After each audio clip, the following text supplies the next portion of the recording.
everyone, welcome back with the second episode of Flexo SMP. This episode is a little different. This is the point where I started losing my confidence in this series. So I didn't record as much as before, but I did record a lot of time lapses. And I want to show you guys what I worked on during this time. One day, while I was playing with my friend and sister, I noticed something very unexpected. My little sister had taken some glass blocks from my friend's chest and made a cage around our dogs. It was actually cute, but my friend made those glass blocks for his use, and I wanted to get them back without breaking them. So I decided to make an enchanting table and try to get silk touch. I started by going to a nearby lava pool to collect some obsidian.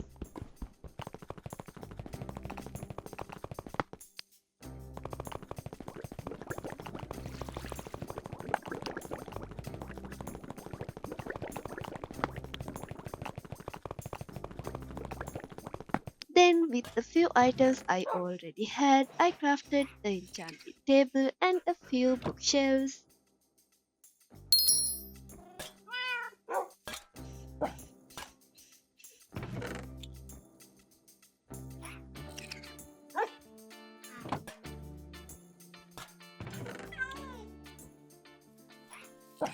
After that, I placed all of them under a cherry tree, making a small enchanting area.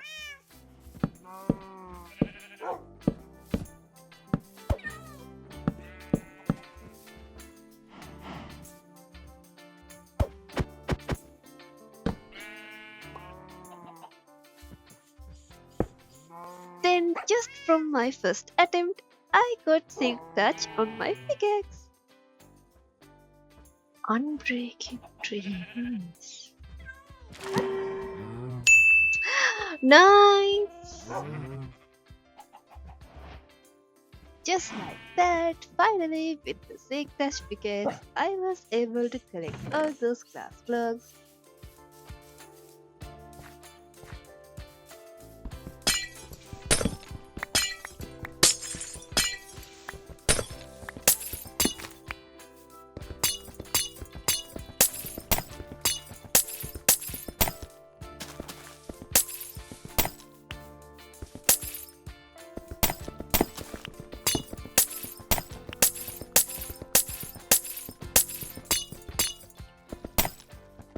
And also, while I was doing that, look who decided to join me.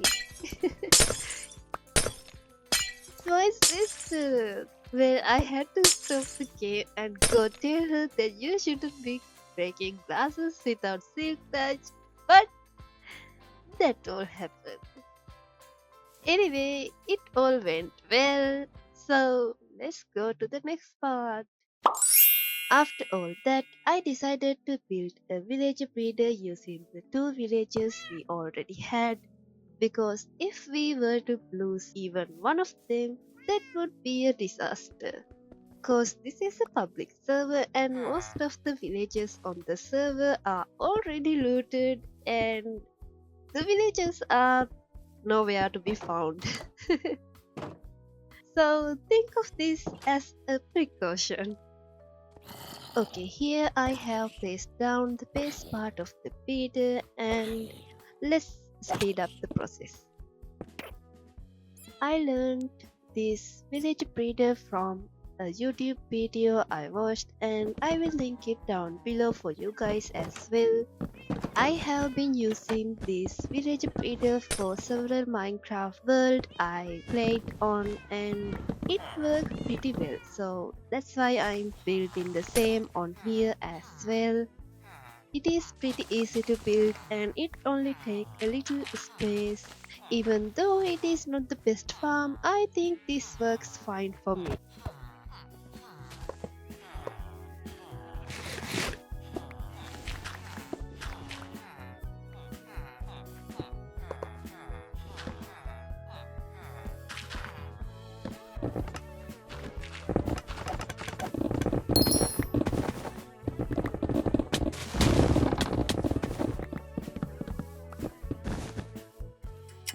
On the next day, when I logged into the server, I saw my friend and my sister had built a few things on the island, and this made the island feel more alive.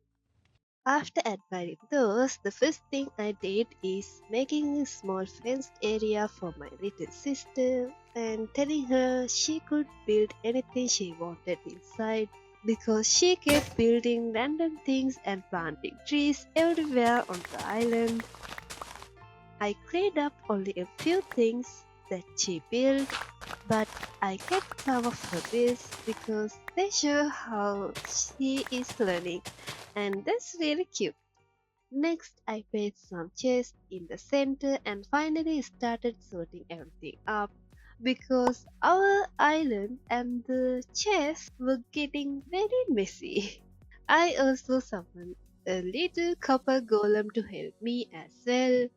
Also, while I was trying to collect everything on the island into one place, my sister had other ideas.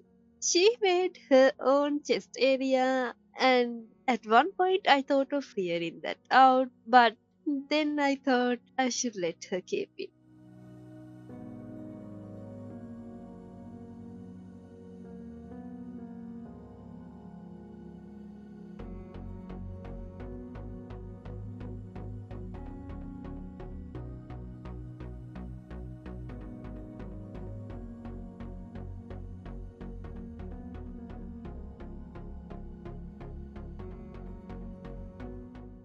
Around this time, my cousin Endurite SL joined the server too, so I invited him to our island and showed him around. Then he chose one of the islands to stay on. By the way, while we were doing that, we were just swimming through the river and seeing that my little sister built a bridge between the islands, which was very thoughtful of her. After that, I started building a small trading hall using a zombie curing system inside the little hut we built for the two villagers. I spent hours fishing for a name tag only to later remember that I can give an item to hold to the zombie and that way they also don't despawn. And that's the easier way. Anyway, then I learned something important. The server was on normal difficulty, so most villages were dying instead of turning into zombie villages, and that's where my plans went wrong. So I turned my attention to something else, and that is village breeding. To breed villages, we need bread, and for that, we need wheat. At the moment, the only way we could get some wheat was the little farm made by my friend, and that was not enough. It was also taking me a lot of time to do the collecting and replanting, so I cleared a nearby island and built a classic crop farm. This island also became my material island for dirt, moss, and sand. If you guys watched my early episode, you guys might notice that already.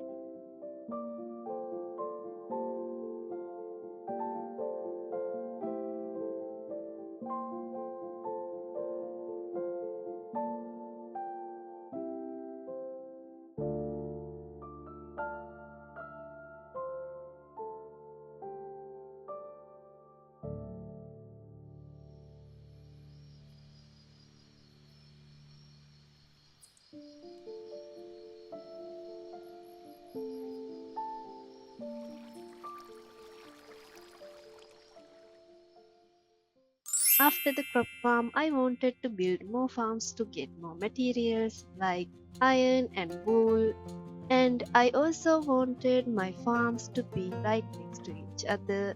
So I decided to expand the island by filling in the water.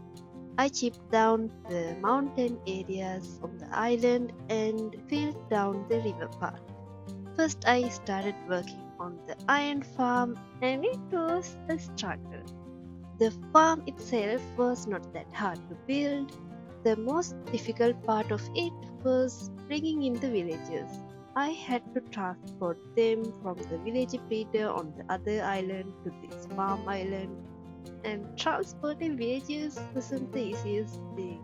You guys know how they are, right? However, at the end, I finished the iron farm and it worked perfectly well.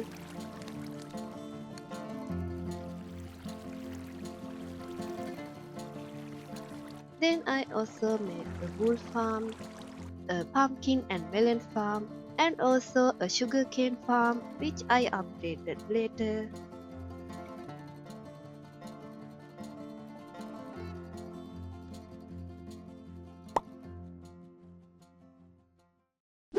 After all that farm building, I went to help out the player, and also I went out to look for nether warts, and the same player helped me by giving me some nether warts from his farm. If you guys notice, he is the same player who helped us in the episode 1 as well.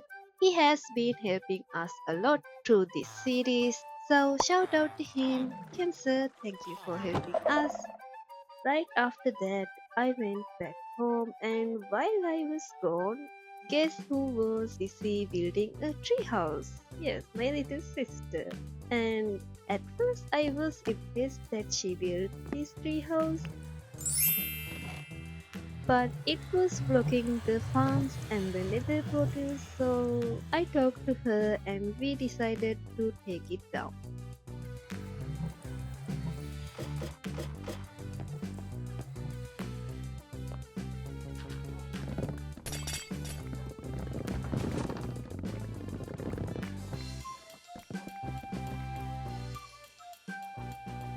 I also moved the nether portal to a clear area away from the farms, and I also cut down the trees on the background because that was a lot of trees.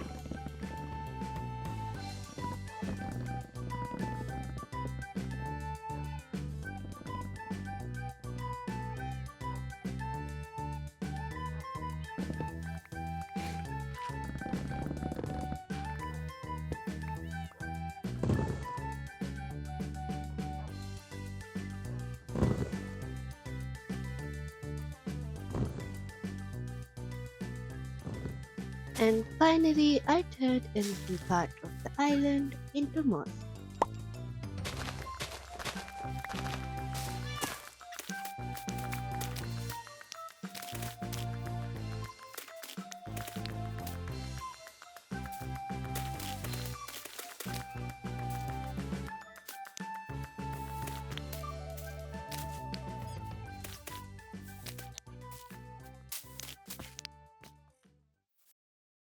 Hi guys, this is Future Miss Lucy, and before we go to the outro, I want to tell you guys that this episode was recorded a while ago, and the Flexo SMP server now has changed a lot.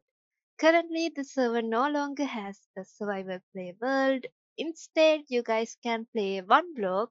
So, if you guys are interested in playing, you can find the IP address on the description. And also, if you are having trouble logging into the server, join the Flexo SMP Discord server and open a ticket. The staff will take care of your problem. And that's all. Let's go to the outro. Alright, now that's all we have for today's video. I hope you guys enjoyed the video. If you guys did, don't forget to leave a like. Thank you for watching. I will see you guys in the next one. Bye.